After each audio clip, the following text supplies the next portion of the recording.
CIS Azure Benchmark Section 2.1.8 covers enabling Microsoft Defender for containers. This is a level 2 recommendation, so keep in mind that additional cost and complexity may be expected.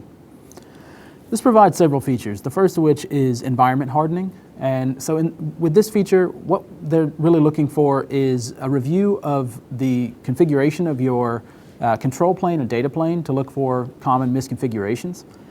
When those are found through continuous scanning, it will detect those and alert you so that you can start to take action on securing your container environment. It also includes a continuous vulnerability assessment process, which essentially it does two things. So the first is that in the Azure Container Registry, various images are stored that include packages that may be vulnerable. And so that vulnerability assessment process will actually review all of those images, look at all of the packages that are included in those images, and start to determine what vulnerabilities, if any, exist inside of those images. It then takes that information and compares it to running services inside of your container environment.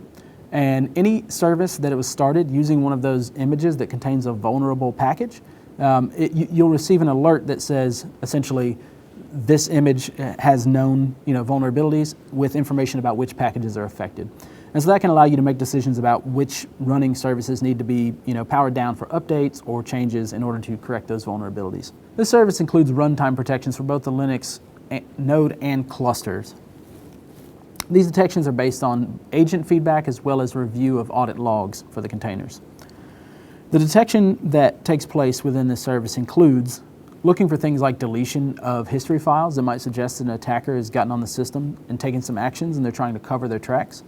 Could also include things like looking for behavior that's known to be associated with bot activity. So reaching out to certain domains, performing certain activity on the system, basically actions that align with the common automation of a bot that might be in use.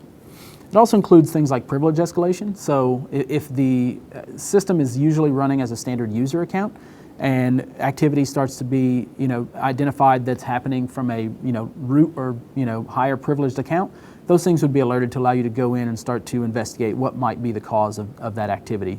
This also includes malicious file retrieval detection, so looking for activity that might be associated with malware on one of the protected devices.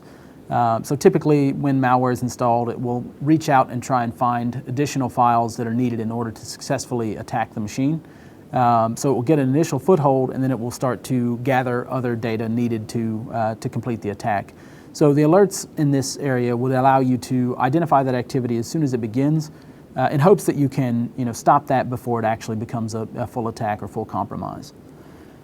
Keep in mind this supports both hybrid and multi-cloud environments, although some of the features for the hybrid and multi-cloud are in preview mode and not actually generally available. So make sure you review the documentation to determine if your deployment is supported and what the extent of that support is. And remember, for all your Azure cloud security needs, connect with one of our experts.